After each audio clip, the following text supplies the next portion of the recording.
Come on बोलो।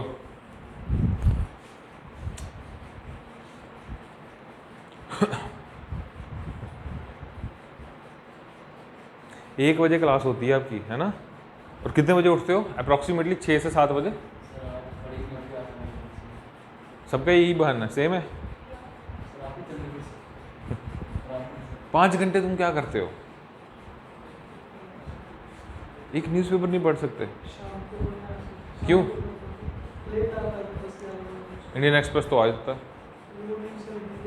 ओहो, sorry state of affairs हैं कि वो शाम को आता सर। अच्छा, कल वाले में क्या पढ़ा फिर? आर्टिकल पढ़ा होगा तूने कल वाला? क्या आर्टिकल था?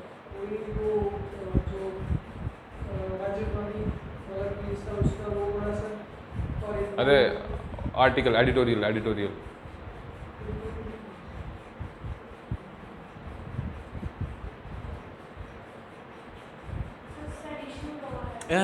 वेरी गुड, बहुत अच्छे। सेडिशन लॉ, ये कौन है बे?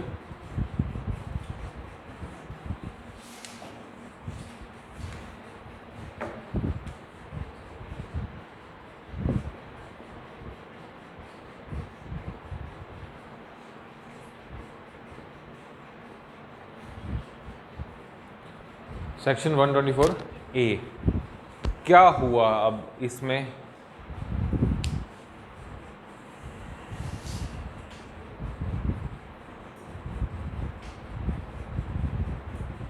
You change your pen. आपकी फिंगर्स पतली हैं और पेन मोटा है, ये फिट नहीं बैठता, इसलिए अगर राइटिंग ख़राब है ग्रिप वाला पेन लो, ये वाला नहीं, प्लेन वाला नहीं। सेक्शन 124 ए सेडिशन लॉ, देशद्रोह, राजद्रोह का मुकदमा या फिर चार्ज, ठीक है? ये कौन लेकर आया?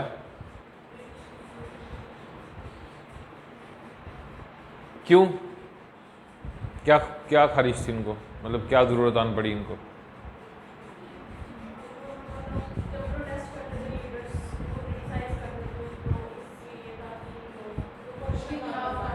एग्जैक्टली, ब्रिटिश इंडिया को कंट्रोल करते थे, रूल करते थे as a police state. Police was supreme. The simple case was Jallianwala Bagh massacre. Police was obeying the command of the Lord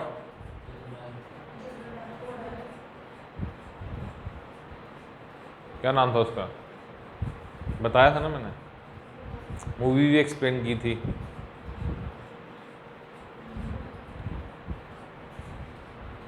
So India, British India was a police state, okay, in which police was supreme.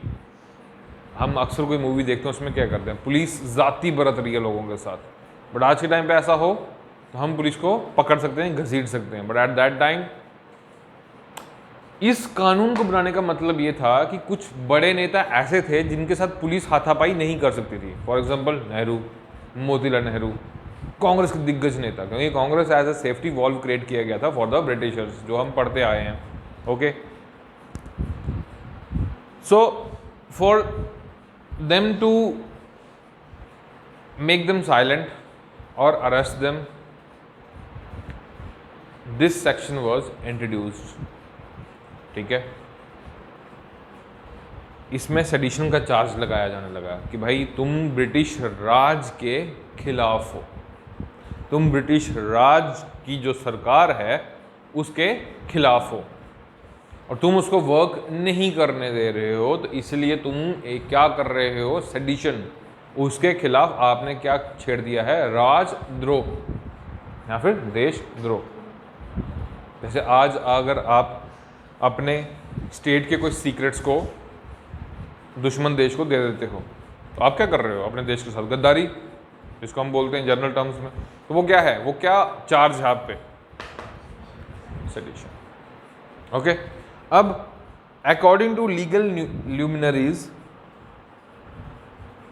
उनका ये कहना है कि भाई British एक police state थे India के लिए, अब वो चले गए हैं। नाउ इंडिया इज अ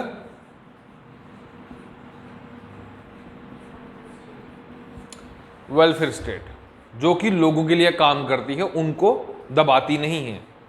सो अब अगर ये वेलफेयर स्टेट है तो then there is no need for section 124A in India, in which we have promised justice, liberty, equality and fraternity to all of them, we the people of India. Then we have established an welfare state, then there is no need for,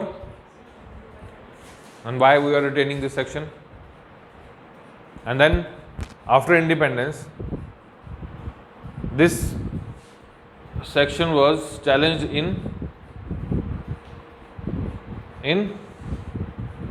court of law, that is Supreme Court. क्या नाम था उस case का?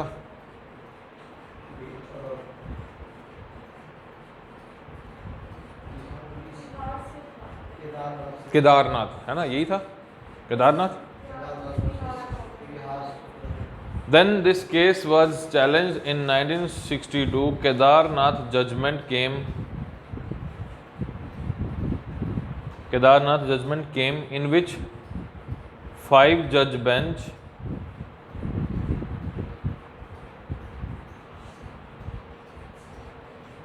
इसने section 124A को क्या करार दिया? लीगल, कि हमें इसकी ज़रूरत अभी है. ओके, बट इस जजमेंट ने इसको लीगल तो बोला कि हाँ भाई लीगल है ये, मतलब कॉन्स्टिट्यूशन के हिसाब से ये लीगल है, बट इसने बोला कि इसका इस्तेमाल सिर्फ रेयर केसेस में होना चाहिए, जिसमें कि इंसाइटमेंट टू वायलेंस है, पब्लिक ऑर्डर को डिस्ट्रक्शन हो रही है, या फिर हमारी सोवरेनिटी या नेशनल सिक्योरिटी पे कुछ अटैक हो रहा है. Only then government can use this section. Are you getting? Otherwise can't. अब काउ स्मगलिंग के केस में तुम अगर सेक्शन 124A के तहत किसी को अंदर डाल रहे हो, वो क्या है, उसको आप कहाँ जस्टिफाई करोगे कि क्या वो वायलेंस इंसाइट कर रहा था, क्या वो पब्लिक ऑर्डर को डिस्टर्ब कर रहा था, क्या वो नेशनल सिक्योरिटी के खिलाफ कर रहा था, क्या वो सोवरेनिटी को चैलेंज कर रहा था इंडिया की? No, it was just a crime. तस्करी, smuggling, but you have put section 124 on that person. इसीलिए अभी इस गवर्नमेंट ने क्या किया, जहां देखो तहां वो अब section 124A, national security act, UAPA, फलाना ढमकाना, सब चीज़ें अब लोगों पे लगाए जा रहे हैं. जिस बीच में क्या हो गया कि अब लोगों को फिर से याद आ गया कि भाई हम जो है क्या नहीं है, और हम क्या हैं. तो भाई ये जो केदारनाथ जजमेंट है, इसको फिर से क्या करने की ज़रूरत है? रिव्यू. क्यों? क्योंकि गवर्नमेंट ने इस जजमेंट के बाद अब इस सेक्शन का क्या करना शुरू कर दिया है, तो इसलिए हमें ये सेक्शन की ज़रूरत अब नहीं है. आप समझ आ गया? एंड नाउ अगर ये केदारनाथ जजमेंट जो है ये 5-जज बेंच ने दी थी, अब बारी किसकी है? इसकी. तो रिव्यू के लिए ऑब्वियसली इसमें बड़ा बेंच होना चाहिए, या तो 7-जज बेंच होगा या उससे ज़्यादा होगा. इससे कम या इसके बराबर का बेंच इसको रिव्यू नहीं कर सकता. Are you getting? समझ आ गया? इसलिए इसको ड्रैकोनियन, ब्रिटिश एरा लॉ, बड़ा कुछ बोलते हैं. इस पे क्वेश्चन आ सकता है, डायरेक्टली क्वेश्चन बनता है इस पे. देखो, ब्यूरोक्रेसी ऐसे ही मामलों में फंसती है. आप लोग एक ऑफिसर बनोगे, आपसे ऐसे ही मामले सामने आएंगे. कानून को बचाना भी है और लोगों को भी खुश करना है, because you are a India is a democratic country. और डेमोक्रेसी का मतलब है कि भैया you have to bear the criticism. और किसी ने कुछ बोल दिया तो उठा के डाल दिया जेल में, ये गलत बात है. ओके, तो अब इस चीज़ को चैलेंज किया जा रहा है. आगे क्या होगा इस पर फर्दर वो आप देखेंगे, और इसमें बहुत सारे आर्टिकल्स फलाना डमकाना इसमें चलता रहेगा, वो आप लोग नोट डाउन करते रहना. ठीक है?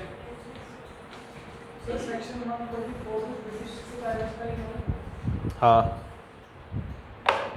But that is okay. धारा 144 मतलब कि असेंबली नहीं होने देना। अगर डिस्टर्बेंस है तो देन, अब देखो भैया, ये भी तो मेंटेन करना है, ये भी तो मेंटेन करना है, तो इसके लिए कुछ ना कुछ तो होना चाहिए पुलिस के हाथ में। तो फॉर दैट, जब एक बार लगा दी तो उसके बाद कोई भी 4 बंदे से ज़्यादा असेंबली नहीं हो सकती।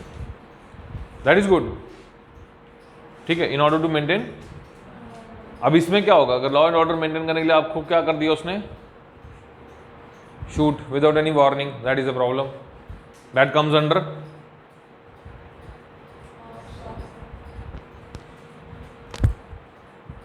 फंस गए।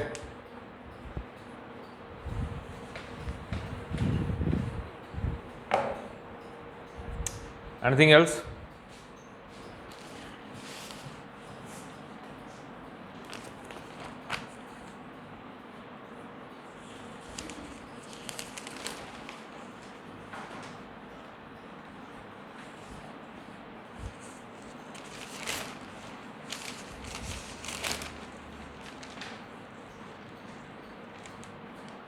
यस, अभी यूएस में एक नया बॉम्ब फट रहा है कि वहाँ पे सुप्रीम कोर्ट अपनी ही एक जजमेंट को ओवरटर्न करने जा रहा है ना, रो वर्सेस वाइल्ड जजमेंट, जिसमें कि अबॉर्शन को लीगल किया गया था, है ना।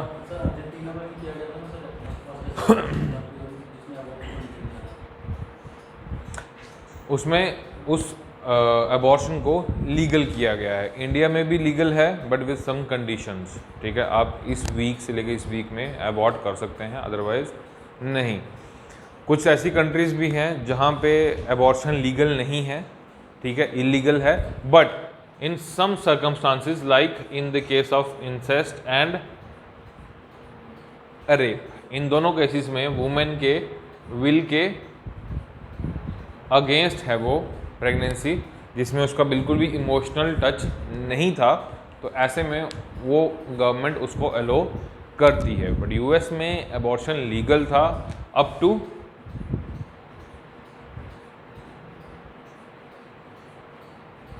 Fetal viability.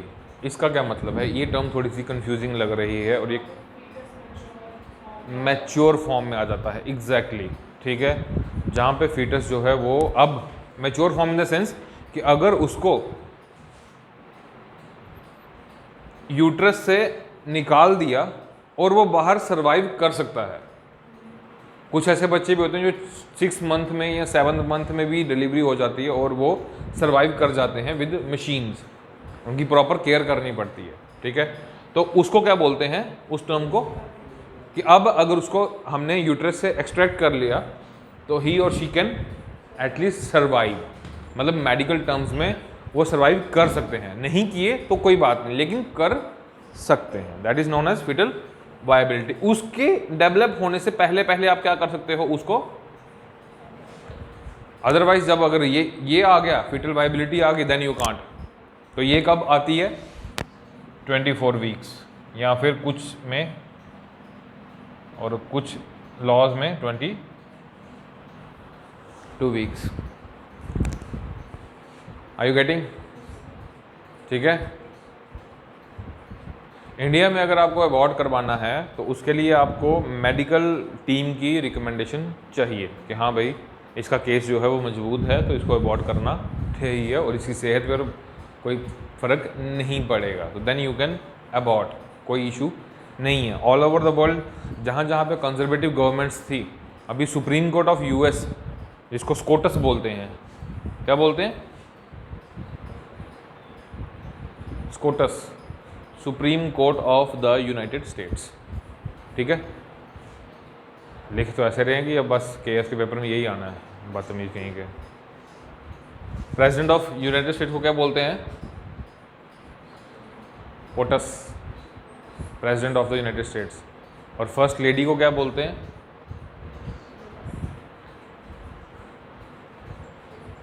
है ना, कमल का फूल, कमल, कमल नहीं, कमल इंडिया में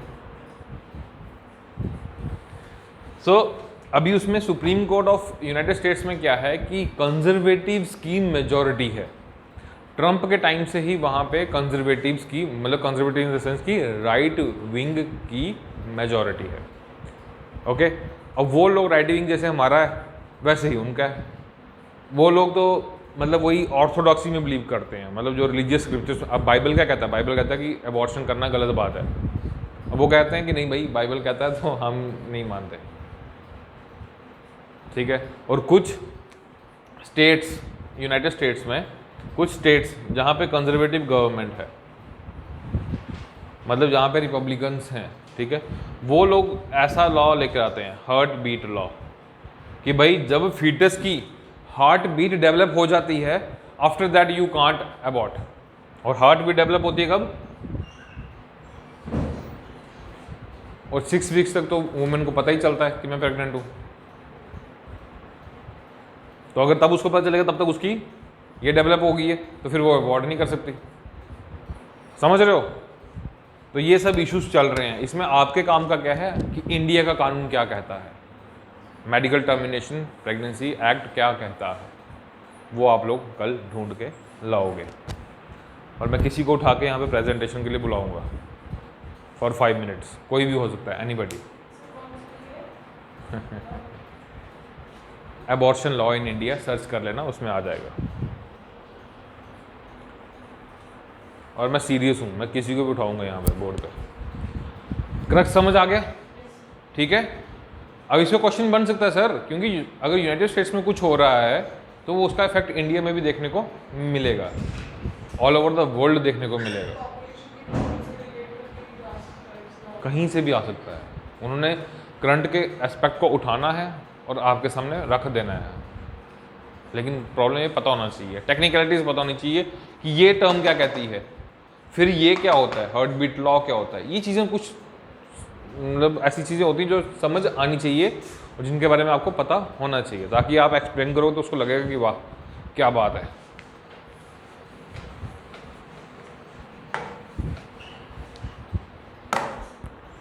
एनीथिंग एल्स?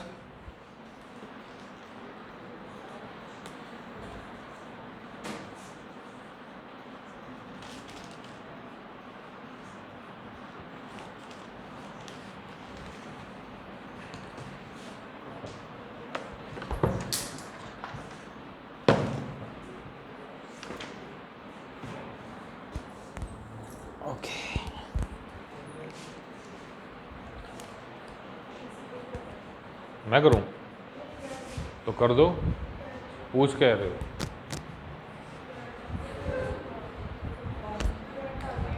करंट आता है तो पेन से करो ना, plastic is non conductor.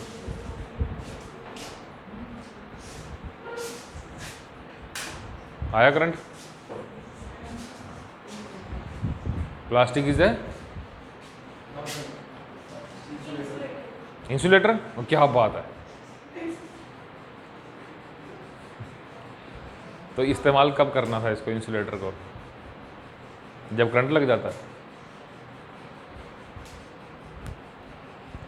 UPSC is all about applicability my brother.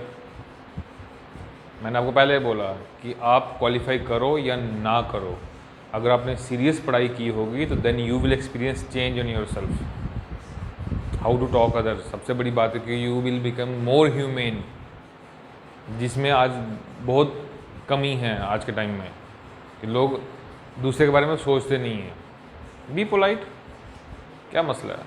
वो चिल्ला रहा है, एंजॉय करो, लाइक बापू गांधी, चरखा। ओके, नाउ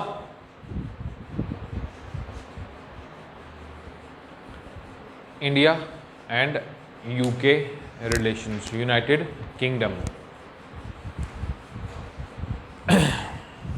सबसे पहली बात, इंडिया और यूके के रिलेशन सबसे पहले कब इस्टेब्लिश हुए? सोचो।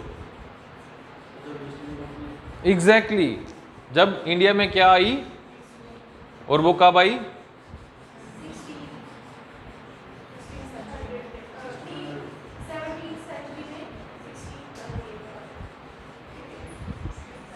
बी क्लियर, मैंने लिखा है क्वेश्चन पेपर के पीछे, लिखा है मैंने be specific, take a deep breath then answer. तुम सही होते हो, गलती कहाँ करती है कि परफेक्शन, मेरे को इम्प्रेस करने की, वो ज़रूरत नहीं है भैया, ठीक है। मतलब एग्जामिनर की बात कर रहा हूँ मैं, नॉट पर्सनल, नो नो, ठीक है। 1600 under the charter of queen Elizabeth one, ठीक है। शी लौट के हाँ भैया जाओ लेकर आओ, और क्यों जाओ वो मैंने आपको बताया है ना कि why did they came to India and all that party. तभी से हमारे कैसे रिलेशन डेवलप हो गए इनके साथ, ट्रेड रिलेशंस, ठीक है। इंडिया के साथ यूके के रिलेशंस एस्टेब्लिश हो गए। Then after around 140 years or 50 years they started ruling India with the battle of Plassey and Buxar. They got the administrative and the revenue rights, and after that their ambition got enhanced and they were looking for something more, and then they captured what? Mysore. And during the fighting of Mysore they captured Hyderabad, and then Mysore, then Tanjore, then Marathas, and then Sikh Jats, and then Delhi.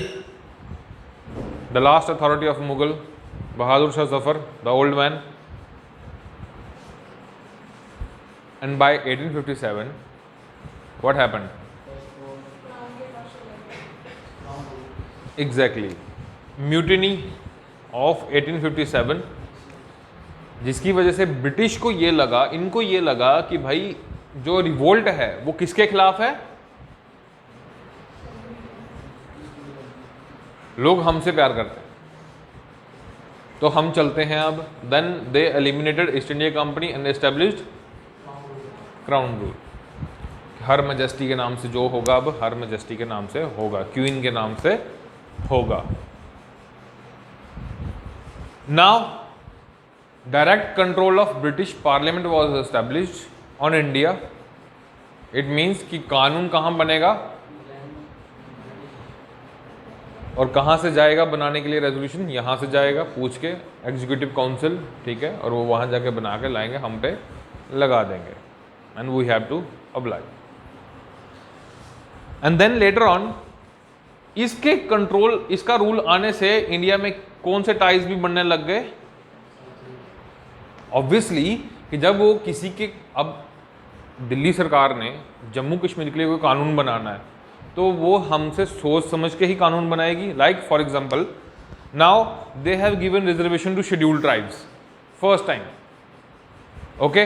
अब इससे क्या हुआ? Scheduled tribes का Delhi government के लिए एक सहानुभूति बन गई, जिससे कि अब क्या कैसे टाइज डेवलप होना शुरू हो गए हमारे बीच और दिल्ली गवर्नमेंट के बीच में? Cultural ties. पहले कौन से थे? अब ट्रेड भी आ गया, वो तो चल ही रहा है। अब कैसा आ गया बाहर?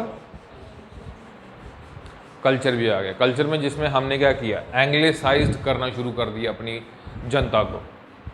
अपने लोगों को हमने बोला कि इंग्लिश मीडियम स्कूल में जाओ, वहाँ पढ़ो, जाओ इंग्लैंड जाओ, वहाँ पढ़ो। Bapu, Ramanujan the great mathematician, Ambedkar, Motilal Nehru, Jawaharlal Nehru, Bose, कौन नहीं गया पढ़ने के लिए? फ्यूचर तो सबको बनाना होता है, कौन नहीं गया पढ़ने के लिए? सबके सब गए on the basis of trade and cultural ties, ठीक है। ये तो बात होगी हिस्टोरिकल बैकग्राउंड की। And then India got independence from the British, और जब इंडिपेंडेंस मिली तो देन किसका रूल खत्म हो गया? क्राउन रूल खत्म, क्राउन रूल खत्म हो गया। उसके बाद इंडिया ने इनके साथ दुश्मनी नहीं ली। इन्होंने ये नहीं बोला कि तुमने हम पे इतने साल रूल किया है तो हम तुमसे अब बातचीत नहीं करेंगे। इन्होंने, इंडिया ने यूके के साथ अपने ट्रेड और कल्चरल रिलेशन वैसे के वैसे ही एज इट इज़ के एज इट इज़ ही रहने दिए। क्यों? क्योंकि तब तक ब्रिटेन में इंडियंस की काफ़ी हद तक पॉपुलेशन बन चुकी थी। And now according to 2011 census there are 1.5 million Indians in UK। लगभग कितने? 15 लाख। और वो वहाँ जाके भी रुके तो होंगे नहीं, वहाँ भी पॉपुलेशन, जहाँ जाते हैं तो लगे होंगे, मौसम भी ठंडा है वहाँ।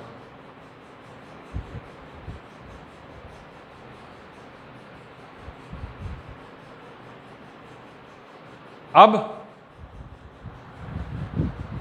उसके बाद आफ्टर इंडिपेंडेंस वही कहानी वहीं आ जाती है, क्या स्टार्ट हो गया, and this guy applied NAM, non-aligned movement, and UK was the founding member of NATO along with USA. ठीक है, तो UK was the founding member of NATO। ये बोला इंडिया को कि तू गरीब आदमी आजा, वो बोला कि मैं गरीब ज़रूर हूँ, रिक्शा ज़रूर चलाता हूँ, बट खुद की कमाई पे, तू थोड़ी ना मेरे रिक्शे में हवा भरता है, मैं ही लगाता हूँ फूक मारने, तो मैं नहीं आऊँगा, मेरा रिक्शा मेरा है, तू अपना ऑटो चला।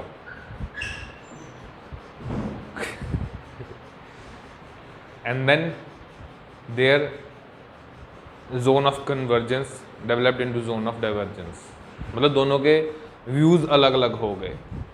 बातचीत होती थी, ये रिलेशन वैसे के वैसे ही रहे, बट एक जो स्ट्रेटेजिक पॉइंट ऑफ व्यू से उनको आगे आना था डिफेंस टाइज में, उसमें थोड़ी सी उन्होंने क्या कर दी, देरी कर दी, मतलब थोड़ा टाइम लगाना शुरू कर दिया। And then when cold war ended 1990s में, after the demise of USSR, then their relation started gaining momentum again, and now today's time India is the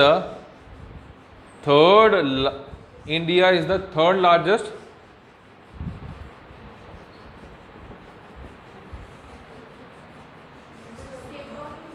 हाँ,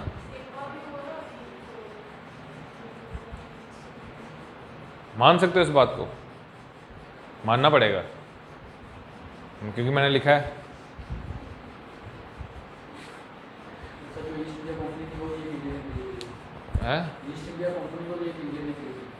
इंडियन ने खरीद लिया, क्या फायदा।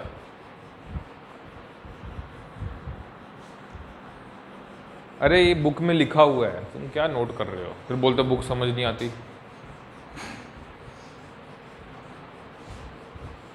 ठीक है, यूके भी इंडिया में इन्वेस्टर है, बट उतने स्केल पे नहीं है जितने स्केल पे कि सिंगापुर, जापान और मलेशिया जैसे देश हैं। ठीक है, अब आप बोलोगे कि सर सिंगापुर इतना छोटा सा देश है, वो कैसे इतना बड़ा इन्वेस्टर है। सिंपल लॉजिक,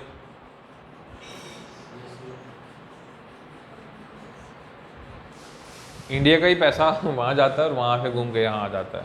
बताया था ना मनी लॉन्ड्रिंग में, इसकी वजह से सिंगापुर, मलेशिया ये सब देश यही काम करते हैं। जापान एक ऐसा देश है जो इंडिया की बहुत अच्छे तरीके से मदद करता है, ऑनेस्ट वे में। जैसे उसने दिल्ली मेट्रो को बनाने में बहुत हेल्प किया, बहुत पैसा दिया। ठीक है, अब उसने वो बुलेट ट्रेन बनाने में भी बहुत पैसा दे रहा है, लोन दे रहा है, बट दे तो रहा है। ठीक है, वैसे ही यूके की इन्वेस्टमेंट्स इंडिया में बहुत ही हैं, लेकिन बहुत छोटे स्तर पे हैं, इतना कोई हाई मास लेवल पे नहीं होता, क्योंकि यूके एक प्योर कैपिटलिस्ट नेशन है और इंडिया की एस्पिरेशंस पे उनको हमेशा डाउट ही रहता है कि भाई आगे आने वाले टाइम में ये पता नहीं क्या करेंगे। जैसे कि फ्री ट्रेड एग्रीमेंट के लिए कब से बात चल रही है यूके के साथ हमारे, लेकिन प्रॉब्लम वहीं आती है कि अगर फ्री ट्रेड एग्रीमेंट साइन हो गया तो फिर हमारे जो एक्सपोर्टर्स हैं उनको बहुत नुकसान झेलना पड़ेगा। ठीक है, इंपोर्टर्स को फ़ायदा हो जाएगा, एक्सपोर्टर्स को नुकसान झेलना पड़ जाएगा।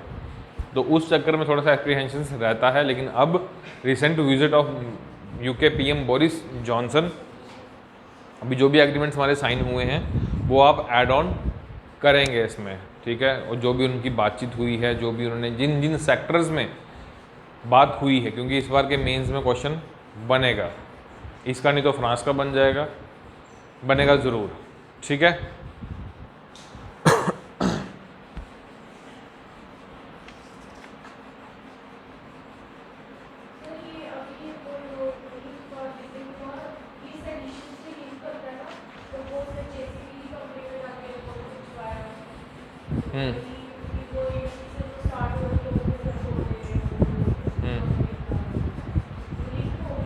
सेडिशन कहाँ आ गया इसमें?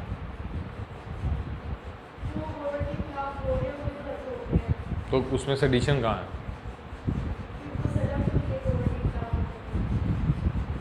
अरे उनका बुलडोज़र चला रहा है वो ठीक है, मान नहीं जाती है बात, लेकिन उसमें सेडिशन कहाँ है? गवर्नमेंट के खिलाफ बोलना और देश के खिलाफ, इट्स डिफरेंट।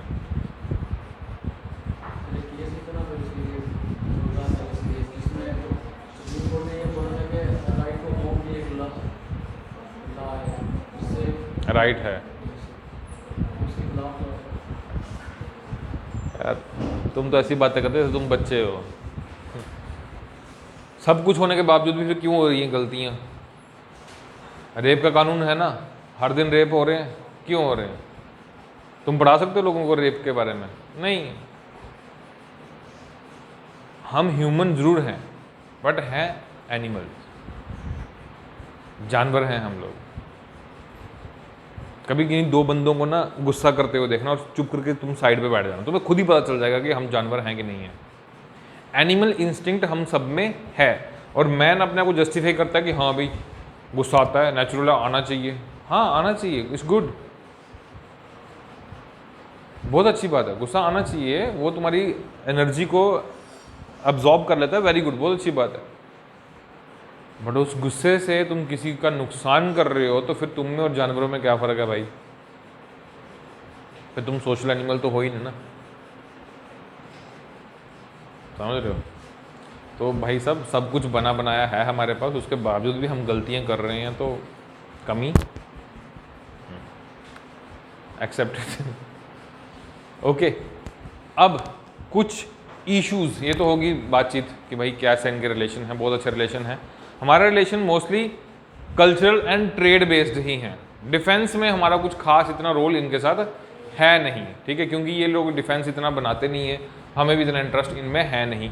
हाँ, जब ये लोग यहाँ से गए थे तो इनका जो भी इक्विपमेंट था, जो भी इंडियन एयरफोर्स में इन्होंने जहाज़ वगैरह इंक्लूड किए थे, वो हमने ही इस्तेमाल किए थे। लाइक बैटल ऑफ लोंजेवाला में आपको याद होगा, हंटर जहाज़ जो रात को नहीं उड़ सकते थे, सुबह सुबह उड़ते। बॉर्डर मूवी देखी है, वो जैकी श्रॉफ कहता है ना, डैम इट, रात को नहीं उड़ सकते, सुबह ही जाना पड़ेगा। तो सुबह जाते थे, वो फिर बॉम्ब गिराता है, वो सनी देओल वहाँ मरने वाला होता, तो वो आके उड़ा देता है ना। ऐसा कुछ नहीं हुआ था, मूवी में दिखाया है, लेकिन ऐसा मतलब जहाज़ गया था लेकिन वो वहाँ गिरा हुआ नहीं था उसको बचाने, वो थोड़ा ड्रामा क्रिएट कर रहा था। तो डरपोक को मरवा दिया, अक्षय खन्ना तो गया। ठीक है, उसकी ज़रूरत नहीं थी वहाँ। सो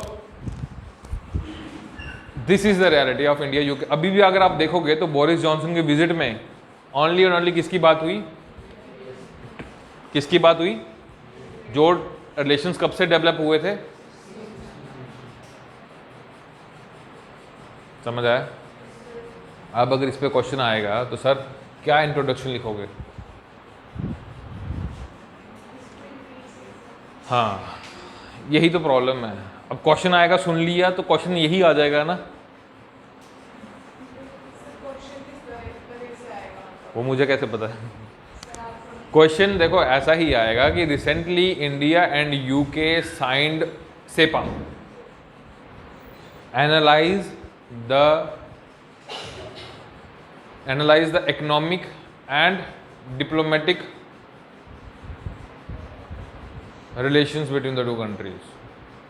अब उसने बोला इकोनॉमिक में अब आ गई बात, then you can put this thing कि हाँ भाई होना चाहिए था साइन, क्योंकि हमारे ट्रेड रिलेशन उनके साथ आज के नहीं है, 400-500 साल पुराने चल रहे हैं,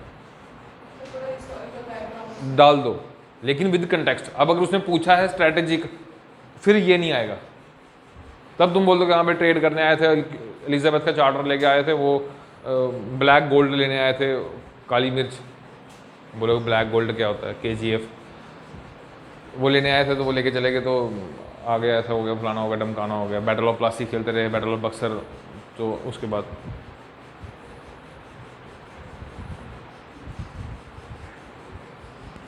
ठीक है। अभी इश्यूज क्या है? ठीक है, ये तो सब सही चल रहा है, हमारा अच्छा रिलेशन चल रहा है। इशू कहाँ है? इशू यहाँ है कि अभी रिसेंटली यूके ने बोला कि हम जो है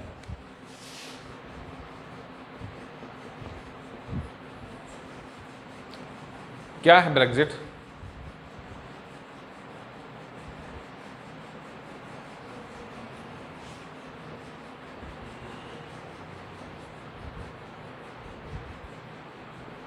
यही है, ठीक है।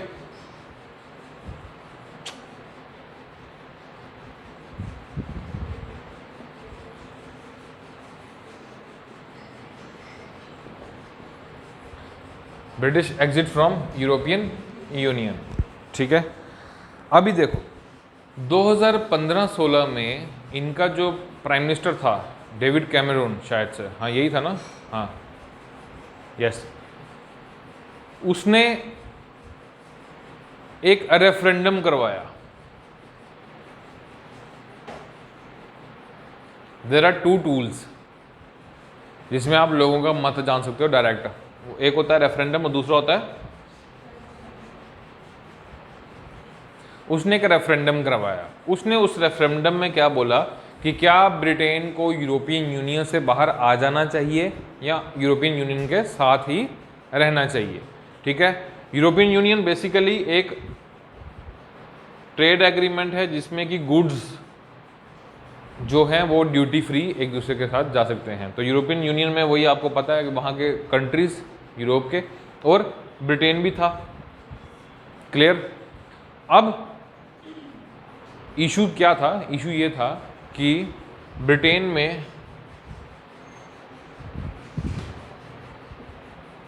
ये बढ़ रहा था, वही ड्रामा कि भाई इसके लिए जिम्मेदार कौन है, तो क्या हमें इससे बाहर आ जाना चाहिए। इसने एक रेफरेंडम रखा, उस रेफरेंडम में 52% लोगों ने बोला यस,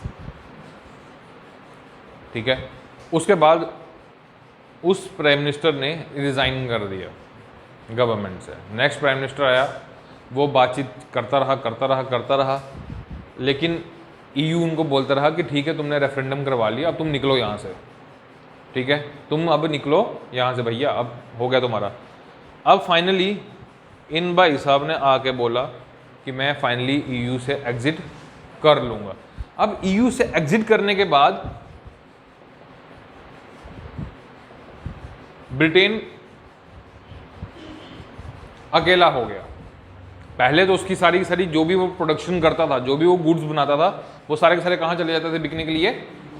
अब अगर उससे वो बाहर हो गया है, फ्री ट्रेड एग्रीमेंट उसका खत्म हो गया है, अब उसकी गुड्स को वहाँ पे क्या देनी पड़ेगी? टैक्स पे करना पड़ेगा। पहले उसको नहीं करना पड़ता था, अब उसको टैक्स पे करना पड़ेगा।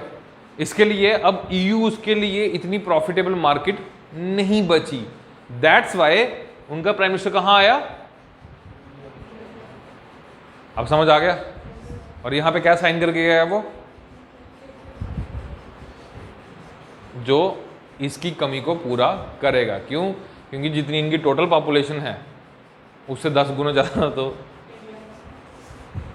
हमारे यूपी में इनके 10 से 12 देश निकल जाते हैं इनके, मतलब पॉपुलेशन वाइज। बेले लोग, काम ही नहीं है, क्या करेगा। So that's why he came to India. अब देखो इसका लिंक कहाँ लगाना आपको? ब्रेग्जिट के साथ पूछ सकता है वो। अगर उसने इस संदर्भ में पूछा बोरिस जॉनसन के विजिट में, तो उसमें आप लिखोगे कि सर वो इसीलिए अब वर्ल्ड की मार्केट्स को एक्सप्लोर कर रहा है क्योंकि, और वहाँ पे उसकी पहले बहुत बड़ी मार्केट थी, अब वो उस मार्केट में वो नहीं घुस सकता, इसलिए वो इधर उधर मुंह मार रहा है। तो आया इंडिया में, गया साइन करके एग्रीमेंट, बहुत देर से इंडिया बोल रहा था। क्लियर?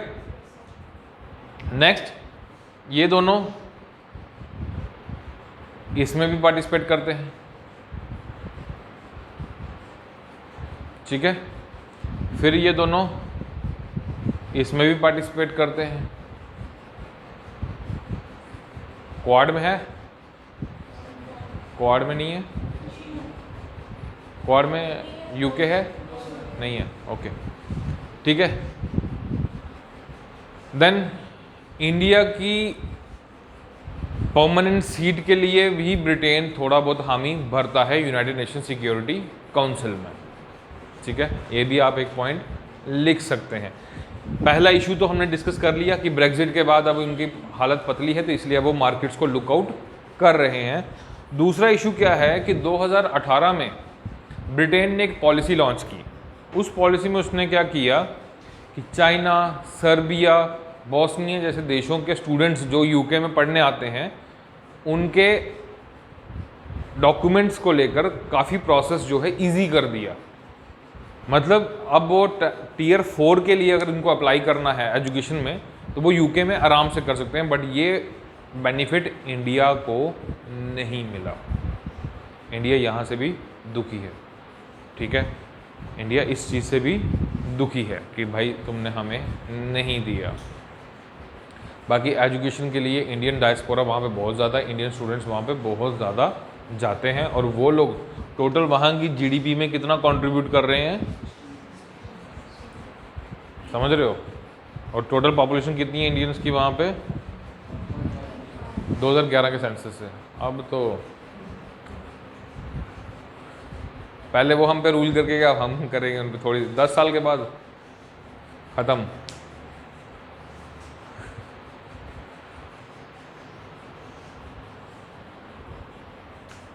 ठीक है।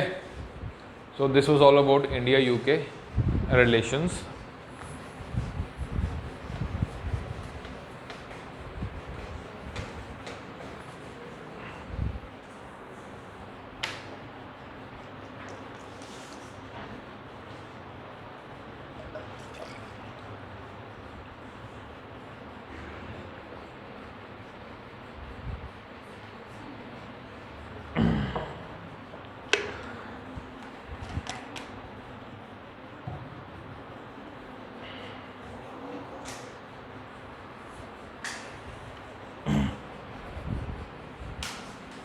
To minutes break.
चचा जान अभी गए थे फ्रांस, है ना।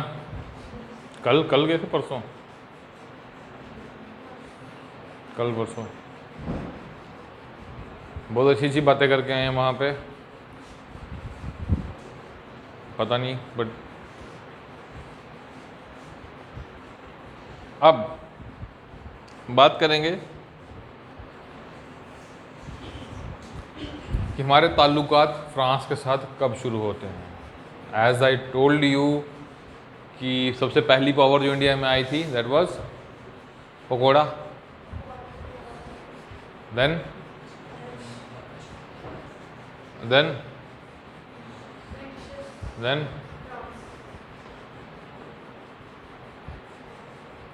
PDBDF, ये गोवा में सेटल हो गए, ये लोग इंडोनेशिया चले गए, ये रह गए, ये मिशनरी में पड़ गए और ये भी रह गए। इन दोनों के बीच में ड्रामा चलता रहा और अल्टीमेटली बैटल ऑफ वांडी वॉश में क्लियर हो गया कि कौन रूल करेगा। बट ये लोग बैक चैनल पे इन्होंने जैसे सपोर्ट किया था किसको, क्यों? क्योंकि टीपू भी जैकोबियन क्लब का मेंबर था, जिसका मेंबर कौन था? Napoleon Bonaparte.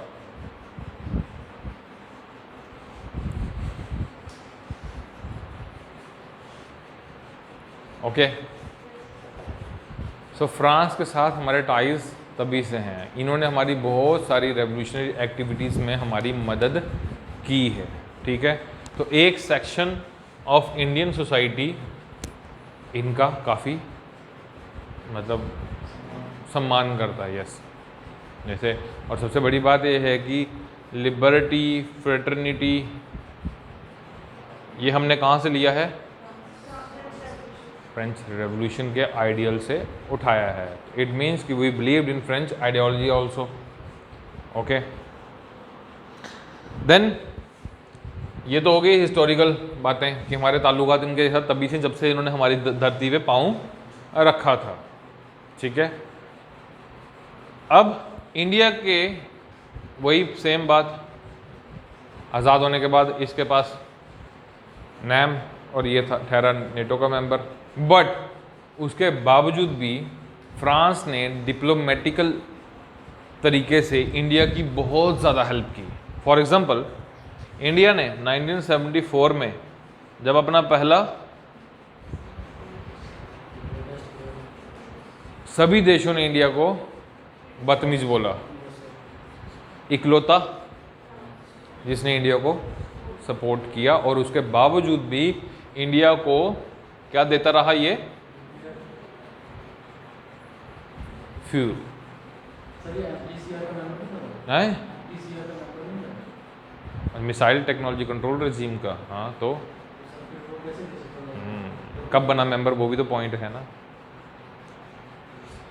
4 लिखो, NSG, nuclear supplier group, Australia group, Wassenaar agreement and MTCR, ये चारों के चारों कल आप लिख कर लाओगे।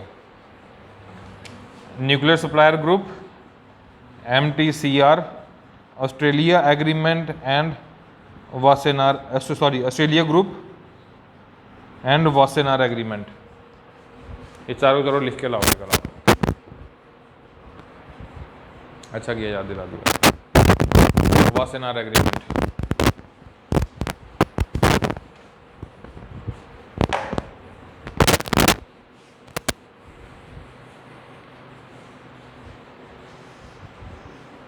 ठीक है। सो जब हमने ये टेस्ट किया, उसके बावजूद भी फ्रांस, USA और कनाडा के खिलाफ जाकर इसने हमें क्या देना शुरू कर दिया? न्यूक्लियर फ्यूल देता रहा ये, ठीक है। उसके बाद जब हमारी लड़ाई हुई थी किसके साथ? पाकिस्तान के साथ 1971 में, तो इन्होंने हमें काफ़ी एम्यूनिशन का सपोर्ट पीछे से रखा था और इन्होंने बोला था इंडिया को कि तुम टेंशन मत लेना, हम तुम्हें जब तुम बोलोगे हम ऑर्डर तुम्हारा प्लेस कर देंगे। उससे भी बड़ी बात कि 1952 में इन्हीं के जहाज हमने किस में अपनी एयर फोर्स में यूज़ किए, किसके खिलाफ?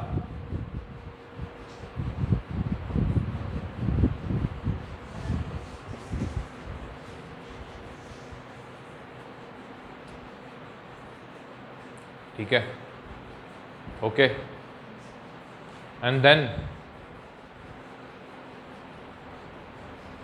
and then breakthrough movement came between both the countries when India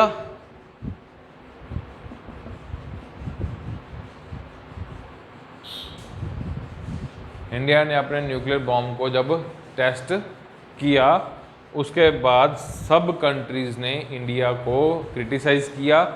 एक लौता देश कौन था? फ्रांस, और इसके प्रेसिडेंट ने ओपनली इंडिया को सपोर्ट किया कि भाई इंडिया के पास भी जो है न्यूक्लियर वेपन होना चाहिए। इंडिया एक रिस्पॉन्सिबल कंट्री है, बेवकूफ़ नहीं है कि किसी पे भी फोड़ देगा, ठीक है, क्योंकि इंडिया के सामने एक पाकिस्तान जैसा देश बैठा हुआ है जो बदतमीजी करता है उसके साथ, तो इंडिया को ज़रूरत है भाई किसकी, न्यूक्लियर वेपन्स की ज़रूरत है। तो France was the only country who supported openly for India. और उसी साल जैसे ही इन्होंने सपोर्ट किया, इंडिया बहुत खुश हो गया कि ये सही आदमी है, बहुत अच्छा बंदा है ये, मैं इसको चाय पकौड़ा खिलाने के लिए बुलाऊंगा, आ जा भैया। तो वो आगे भाई साहब गुमी गुमी करने, और गुमी गुमी करते करते इन दोनों के दिमाग में क्या आया कि हम अपने पार्टनरशिप को अब क्या बना देंगे, स्ट्रेटेजिक बना दिया। स्ट्रेटेजिक का मतलब एक ही है भाई, किस चीज़ में अब कोऑपरेट करेंगे ये लोग, और आपको पता ही है रफाल, समझ आ गया, ठीक है। और उसके अगले साल ही हमने पुतिन के साथ भी साइन कर लिया, जो हमने कल पढ़ा, ठीक है, स्ट्रेटेजिक। तो डिफेंस इक्विपमेंट इंडिया में अब काफ़ी भारी मात्रा में प्रोड्यूस होने लग गया, सॉरी आने लग गया, प्रोड्यूस वहाँ होता था।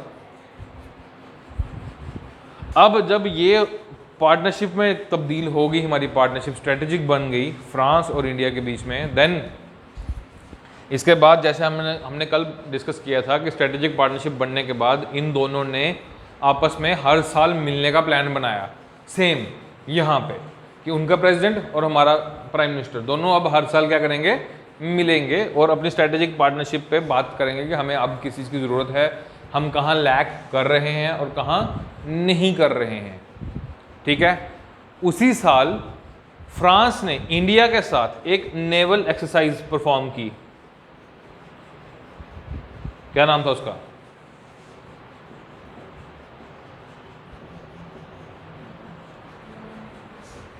It's a naval exercise.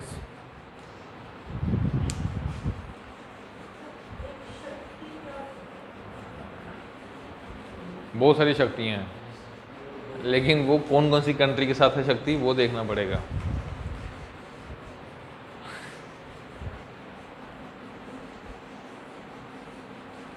ठीक है,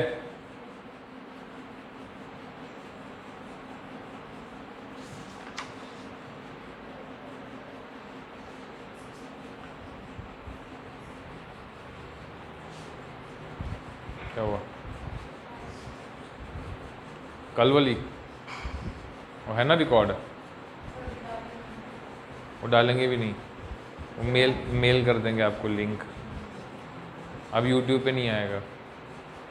माई friends are also asking for me कि यार तुम्हारे लेक्चर नहीं आते आजकल, मैंने कहा सॉरी नहीं, मैं क्यों मना करूँ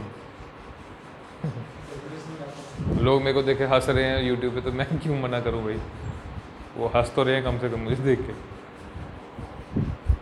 ओके, समझ आ गया यहाँ तक स्ट्रेटेजिक पार्टनरशिप कैसे डेवलप होगी इन दोनों के बीच में। शुरू से ही हमारा उनके साथ अच्छा खासा चाय पकौड़े का सिस्टम चलता था।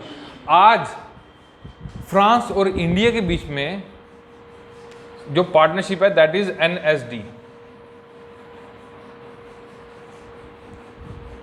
National school of drama. कहाँ है national school of drama? Delhi में।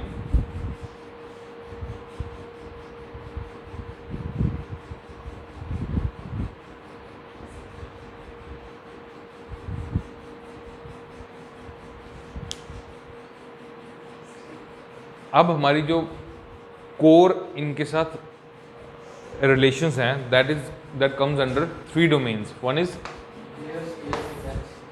Defence, okay. न्यूक्लियर में ये लोग हमें क्या करते हैं, largest supplier of nuclear fuel कौन है हमारे लिए? फ्रांस, ठीक है। जो हमारे रिएक्टर्स को मूव करने के लिए हमें जो फ्यूल चाहिए that comes from the France mostly, okay. Next, ये लोग तारापुर जैतापुर में हमारे साथ मिलकर काम कर रहे हैं न्यूक्लियर फैसिलिटीज़ को डेवलप करने के लिए, ठीक है। Reusable rockets, Ariane 5। अभी मैं कौन सा डिस्कस कर रहा हूँ? न्यूक्लियर स्पेस आया नहीं आया? रॉकेट किस में आता है?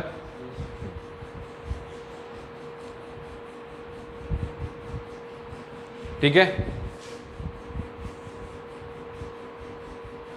क्या हुआ? अभी नहीं, अभी है टाइम।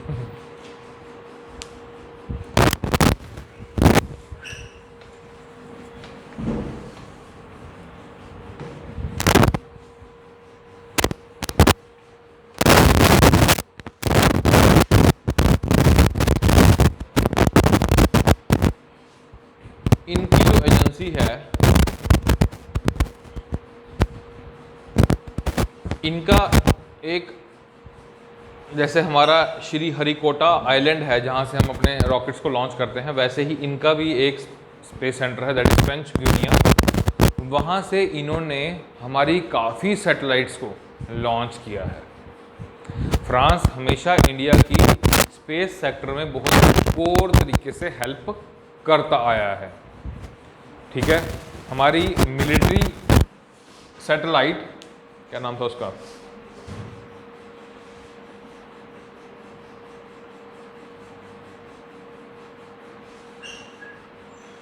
अरे कहाँ गया?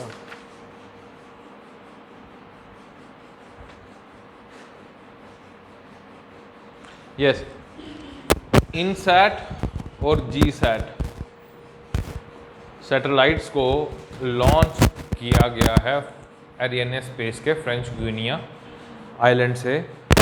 उसके बाद इन्होंने हमारी काफ़ी कम्युनिकेशन सैटेलाइट्स जैसे जीसैट 16 को भी जियो सिंक्रोनस ऑर्बिट में लॉन्च किया है। उस टाइम तक हमारे पास इतनी टेक्नोलॉजी नहीं हुआ करती थी, अब उल्टा हो गया है।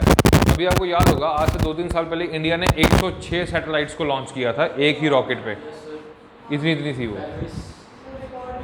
रिकॉर्ड था वो। उसमें फ्रांस की भी सैटेलाइट्स थी, और अब फ्रांस को अगर कोई सैटेलाइट लॉन्च करवानी है तो वो इंडिया से करवाता है, क्योंकि इंडिया सस्ते में कर देता है। ठीक है, तो इनका स्पेस सेक्टर में कितने सालों का कोऑर्डिनेशन है? 60।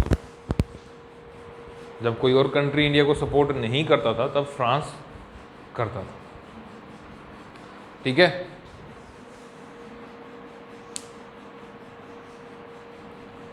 देन स्ट्रेटेजिक पार्टनरशिप की 20वीं सालगिरह वो कब होनी थी? 2018 में फ्रांस के प्रेसिडेंट इमैनुअल मैक्रोन इंडिया में आते हैं और वो एक साइन करते हैं India France joint vision for space cooperation. ठीक है, जिसमें ये बोला जाता है कि हम आगे से जो भी काम करेंगे सोच समझ के दोनों भाई मिलकर करेंगे भैया, तू टेंशन मत ले। ओके, अब नेक्स्ट है डिफेंस।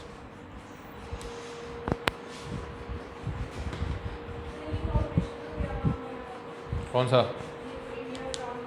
अरे आगे फ्यूचर में जो भी हमारे प्रोजेक्ट्स होंगे हम दोनों मिलकर कोऑपरेट करके उसमें काम करेंगे। अब एक लीगली बाइंडिंग डॉक्यूमेंट साइन हो गया है, पहले तो कोऑपरेशन हो रही थी पता था, अब एक ट्रीटी मतलब एक साइन हो गया डॉक्यूमेंट। ओके, नेक्स्ट है डिफेंस। डिफेंस में सबसे पहली बात कि वही मैंने आपको जो बताया कि 1952 में और 53 में इन्होंने अपने क्या दिए थे, हमें प्लेन्स दिए थे यूज़ करने के लिए। देन 1974 में इन्होंने हमें ओपनली सपोर्ट किया। देन 1998 में इन्होंने हमें फिर सपोर्ट किया। ठीक है, देन 1999 में क्या हुआ? कारगिल में इन्होंने इंडिया को फिर सपोर्ट किया अपनी एयरफोर्स के साथ और अपने आर्म्स एंड एम्यूनिशन के साथ। इन्होंने बोला कि तुम टेंशन मत लेना, हम तुम्हारे साथ हैं, वीर तुम बड़े चलो। ठीक है, then next Varun exercise. Next एक और एक्सरसाइज लॉन्च की गई, दैट वाज विद एयर, क्या नाम था उसका? क्या बात है, KGF 1 का villain Garuda, future of DYSS party है ना। सो गरुड़ा 1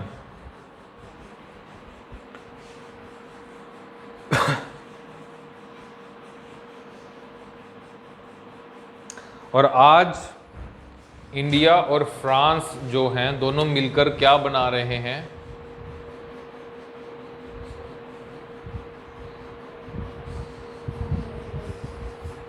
जो कल मैंने आपको बताया P75 प्रोजेक्ट, पढ़ा था घर जाके? हाँ, क्या था उसमें?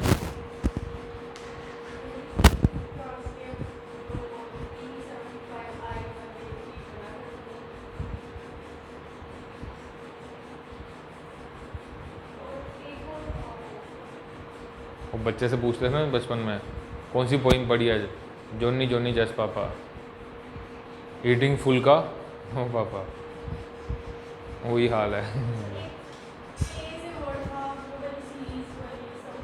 खांडेरी, कलवरी, वही नाम इंपॉर्टेंट है मैडम, वही पूछेगा वो पेपर में। ओके, देन ये तो हो गया submarines. Then medium multi role combat aircraft, ये भी फ्रांस बना कर दे रहा है हमें, जिसमें से एक सेक्शन कौन सी है? रफाल, जो भी आ चुका है इंडिया में, अभी और आने हैं। डसॉल्ट एविएशन बना रहा है इसको, इसमें भी बहुत सारी हुआ है कॉन्स्पिरेसी, हम उसमें नहीं जाएंगे क्योंकि फ़ायदा नहीं है। पता है लेकिन क्या कर सकते हैं। ओके,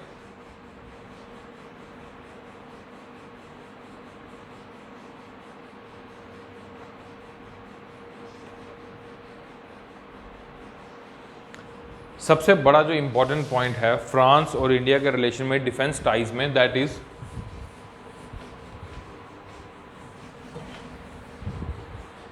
कि फ्रांस ये मानता है कि इंडियन ओशन रीजन का जो सबसे बड़ा स्टेक होल्डर है दैट इज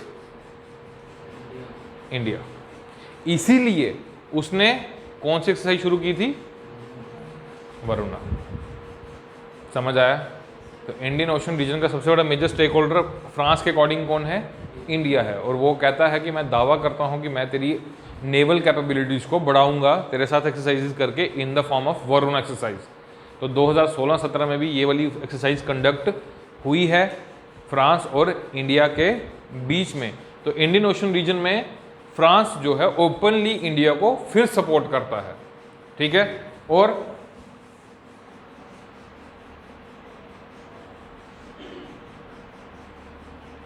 2018 में ही इन दोनों कंट्रीज ने joint strategic vision of India France cooperation in Indian Ocean region, उसने 2 एग्रीमेंट साइन किए, ठीक है। एक तो उसमें स्पेस वाले में और एक इंडियन ओशन रीजन में, ठीक है। समझ आ गया? एक वजह और भी है, वो इंडियन ओशन में इंडिया को सपोर्ट करता है क्योंकि जिबूती में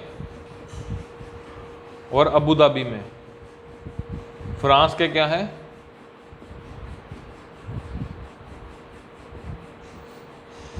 मिलिट्री बेस। तो अगर, और जिबूती में भी चाइना ने भी अपना मिलिट्री बेस खोल लिया है, तो इस चक्कर में क्या है कि इनको थोड़ा सा डर लगा रहता है, तो वो इंडिया को यूज़ करते रहते हैं, इंडिया को पंप देते रहते हैं कि तू ही है भैया, हम तेरे साथ हैं, तू टेंशन मत ले, वीर तुम बड़े चलो। तो वीर बड़े जा रहे हैं, ठीक है।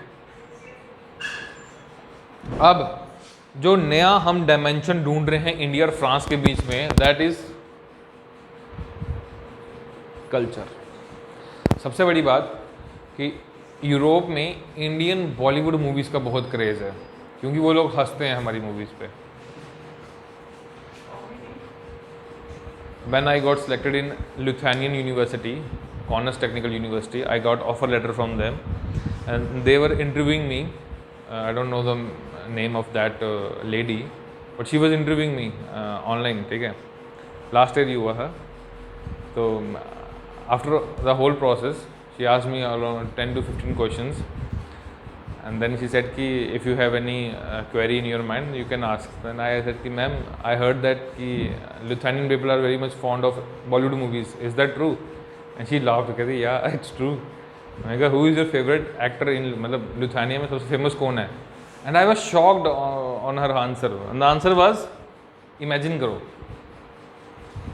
लिथुआनिया, यूरोप, जस्ट इमेजिन कि कौन होगा उनका फेवरेट एक्टर,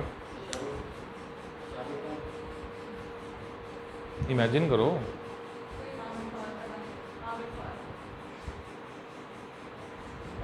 अरे इमेजिन करने को बोल। परेश रावल, अच्छा। और यू इमेजिन भी नहीं कर सकते हो? इमेजिन मतलब सोचो, कुछ भी आंसर दे दो, कौन सा इसमें कोई यूपीएससी क्वेश्चन थोड़ी ना। I am just telling you the मतलब लेवल ऑफ दो कि उनको वेले वेले रहने में कितना मजा आता है।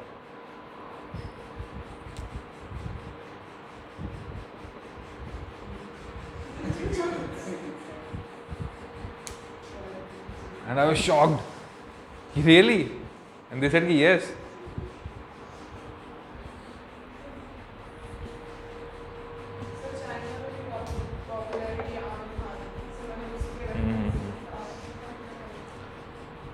उसकी दंगल मूवी अब तक की हाईएस्ट ग्रॉसिंग है चाइना में अभी तक की। And then now the next domain is opening up in the cultural terms. ठीक है, अभी क्या हो रहा है कि वहाँ पे अपना एक इंडिया कल्चर सेंटर इंडिया ने 2016 में इनागुरेट किया पेरिस में।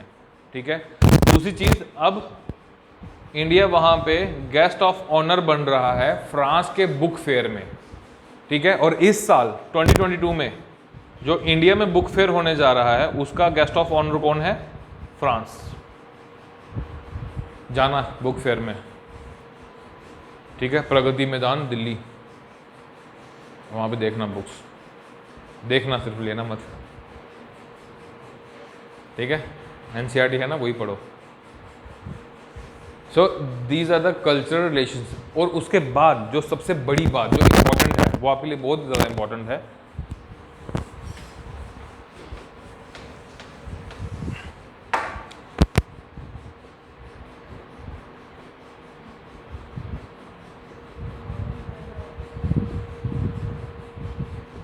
दो 2015 में चचा जान और फ्रांसिस होलांडे, प्रेसिडेंट ऑफ फ्रांस, ने इंटरनेशनल सोलर अलायंस को बनाया। तो इन दोनों कंट्रीज ने मिलकर क्या बनाया? International solar alliance. इसके हेडक्वार्टर कहां पे है?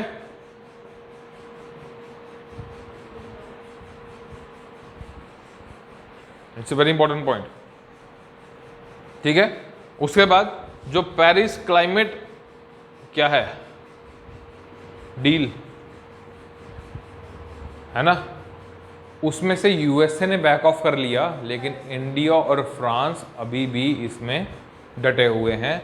और कोप 21 में भी इंडिया और फ्रांस ने बहुत सारे रेजोल्यूशंस पे एग्रीमेंट दिखाया है और दोनों ने एक मत होकर एक ही तरह से बातचीत करके। तो मतलब ये है कि एनवायरमेंटल रिगार्ड्स में या फिर क्लाइमेट चेंज के हिसाब से इंडिया और फ्रांस काफ़ी मिलजुल कर काम कर रहे हैं। समझ आया? सबसे बड़ा example international solar alliance, one nation one grid, one sun, है ना, one sun one world one grid, OSOWOG 2021 के मेंस में क्वेश्चन था यूपीएससी के, देखा है?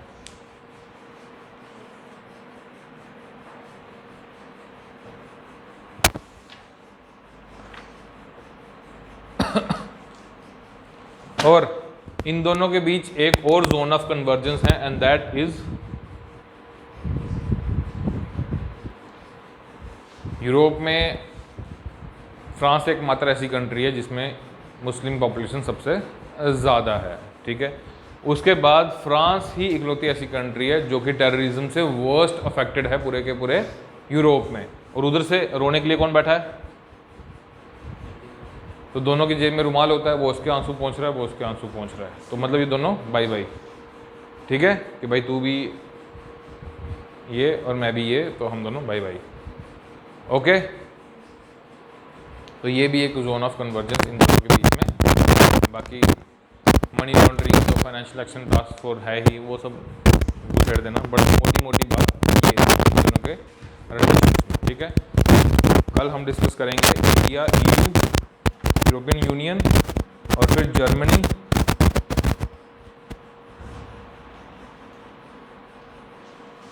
उसके बाद है इंडिया फॉरेन पॉलिसी।